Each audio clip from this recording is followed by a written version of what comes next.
At a gathering, I discover that the guy my best friend, Rachel Jost, secretly has a crush on has slipped something into her drink. When he brings the glass over to her, I deliberately knock it over, spilling the spiked wine and saving her life. He storms out in anger. The very next day, he announces his engagement to someone else. Rachel comes to me in a rage, convinced that I sabotaged her out of jealousy. Stella Lee, if you hadn't interfered, I would have already slept with him. The one he wants to marry would have been me. You just couldn't stand seeing me happy. You ruined my shot at love, so you'll pay for it with your life. She pushes me off a high building. I fall to my death, my body reduced to a pulp that is beyond recognition. When I open my eyes again, I am back on the day of that gathering. Rachel is sitting next to me, stealing adoring glances at the man across from her. The next moment, she turns to glare at me and warns me not to meddle with vicious eyes. Seems like she is reborn too. But what she doesn't know is that the man she secretly loves has always despised her for being obsessed with him. What he added to that glass of wine isn't some aphrodisiac. It is something that can kill her. I put on a smile and pushed the glass of wine to my best friend, Rachel Jost. I urged, "Go, Rachel. You and your dream guy should drink from the same glass to celebrate. Don't joke around, Stella. How could I possibly—" Rachel's face flushed red as she tapped my arm playfully in mock anger. Then she looked at Carter Slade with eager anticipation. Her voice was feminine and coy as she said, "Don't mind Stella, Carter. She likes to joke around. If you feel awkward, we can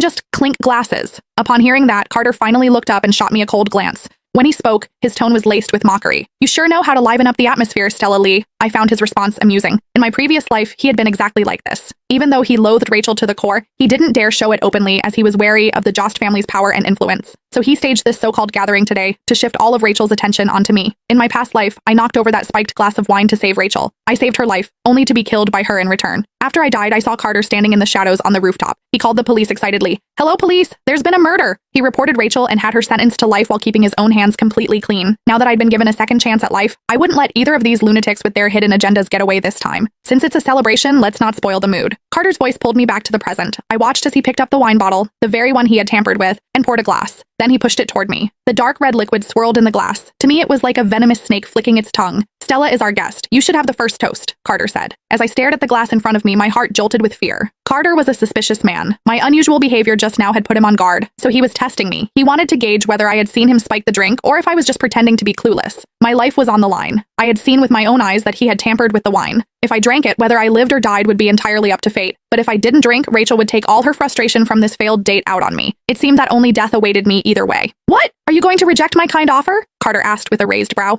"Or do you think there's something in this wine and you don't dare to drink it?" I clenched the hem of my clothes, my palms slick with sweat. Just as my mind was racing and trying to figure out a way to get out of this predicament, a hand with its nails painted a garish shade of red suddenly reached over and snatched the glass of wine. "This wine is so expensive, it'd be a total waste to let her drink it." Rachel glared at me viciously, the jealousy in her eyes practically spilling over. She acted as if what I was taking from her wasn't a glass of poisoned wine, but her most prized possession. At that moment, I nearly laughed out loud.